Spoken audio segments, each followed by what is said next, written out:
माननीय सभामुखज्यू, यो सरकारले प्रस्तुत गरेका सदनमा प्रस्तावित जो हमारे एजेंडा है नामाकरण के सवाल में, ये अति महत्वपूर्ण एजेंडा पे आज की सदन में हम सब लोग एक माननीय सदस्य के लिहाज से अपने विचार को यहाँ प्रस्तुत कर रहे हैं। आज तमाम सदन के माननीय सदस्य बन चुके हैं।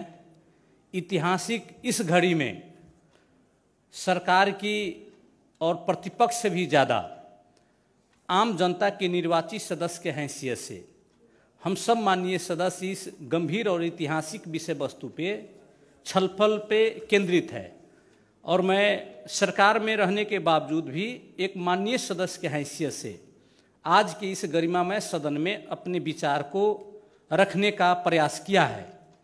माननीय सदस्यगण, सभामुख जी के आदेशा मुताबिक जो आज बात रखने की इजाज़त मिली है, मुझे लगता है हम लोग अपने कार्यकाल के अंत की ओर है और हमें बड़ा गंभीरता के साथ अपने शब्द को, अपने समय को आज जनता के समक्ष जिम्मेदार होकर प्रस्तुत करने का आदेश मिली है और हमें 4 वर्ष की सीमा पश्चात हम प्रदेश को नाम नहीं दे पाए, स्थायी राजधानी नहीं दे पाए।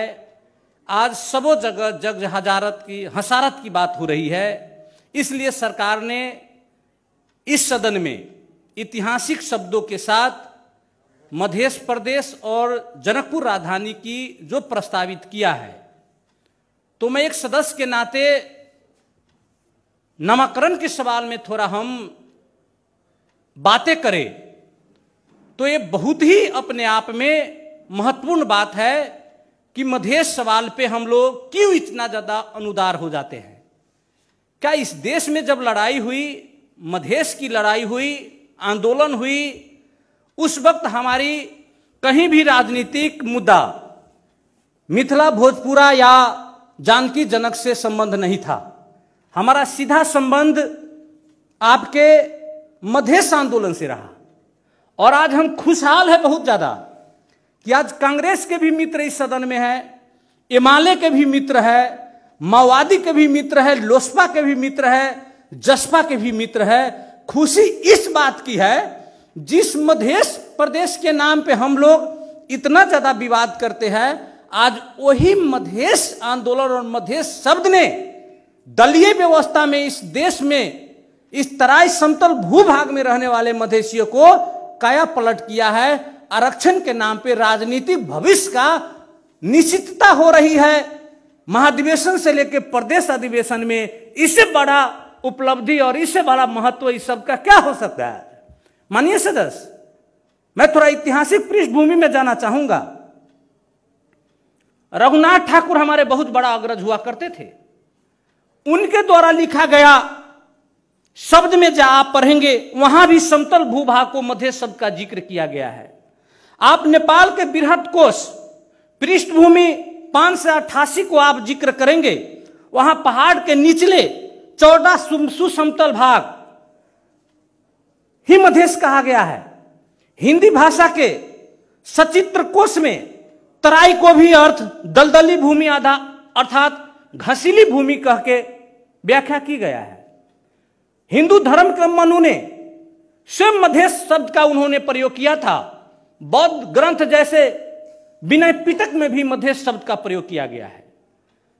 जब राजा महाभारत के कालखंड में पांडवों की जब वनवास मिली, तो जब पांडवों ने अपने वनवास के क्रम में एक प्रकार की सजाएं थी, उन्होंने जब सजाए भुगतने के लिए एक मधेश के ही जगह में राजा विराट के दरबार होते हुए जब उनका प्रस्थान हुआ, उस वक्त में मधेश शब्द का जिक्र किया गया है।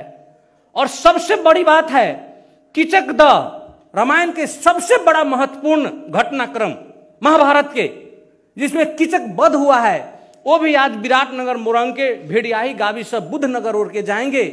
तो कीचक द आज भी सप्रमाण है। ये तमाम बातों से महाभारत में बहुत सारी शब्द का प्रयोग होने वाला, मत्स्य कन्या, मत्स्य गंधा, मत्स्य, ये तमाम कहीं न कहीं मधेश से अर्थ रखता है।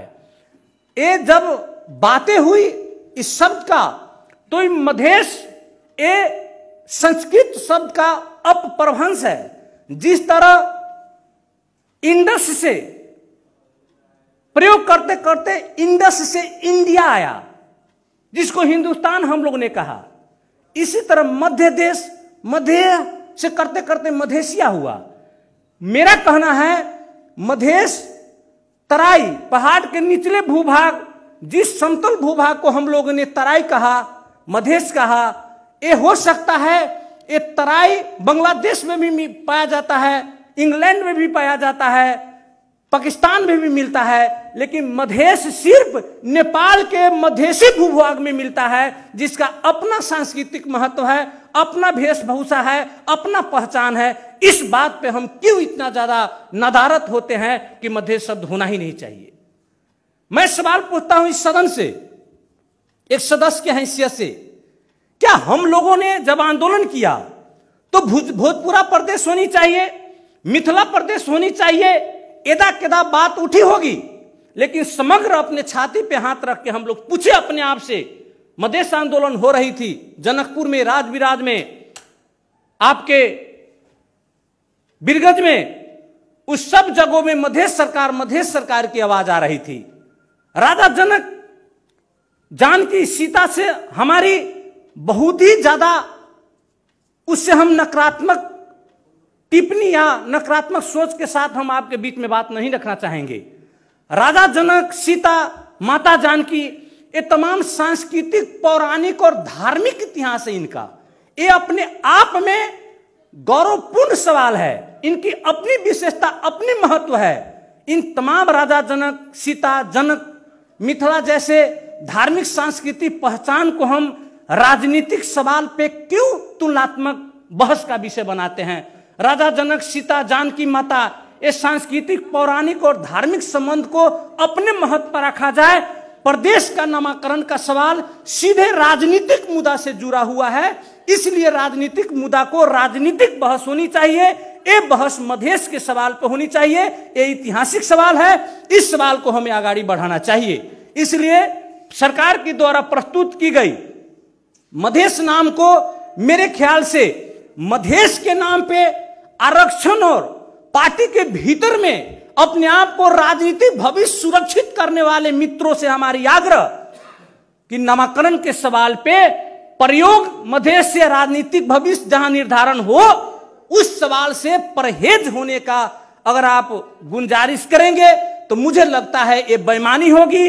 इसलिए प्रदेश सरकार द्वारा प्रस्तुत किया गया मधेश प्रदेश सर्वसम्मति से, किसी के साथ भी एक शब्द से सब लोग हम इस बात को सीधे तौर पे आगे बढ़ावे और मधेश प्रदेश नाम के साथ अपने शब्द को आगे बढ़ाते हुए मुझे कहना है, जितनी भी सवाल आपके बीच में, हमारी बीच में आई है, ये तमाम सवाल राजनीतिक सवाल है। इसलिए राजनीतिक सवाल को राजा जनक, सीता, जानकी माता से जुड़कर अगर हम बहस करेंगे तो कभी भी हम इस प्रदेश का नाम, थाई राजधानी नहीं दे सकते हैं। अगर थाई राजनीति, थाई राजधानी की और नाम की जब बात होगी तो जनकपुर को शहर स्वीकार करने वाले भोजपुरा वासी, बजका वासी का भी आत्मा पर चोट नहीं पुगावे, ये मिथिला वासी से हमारी आग्रह है।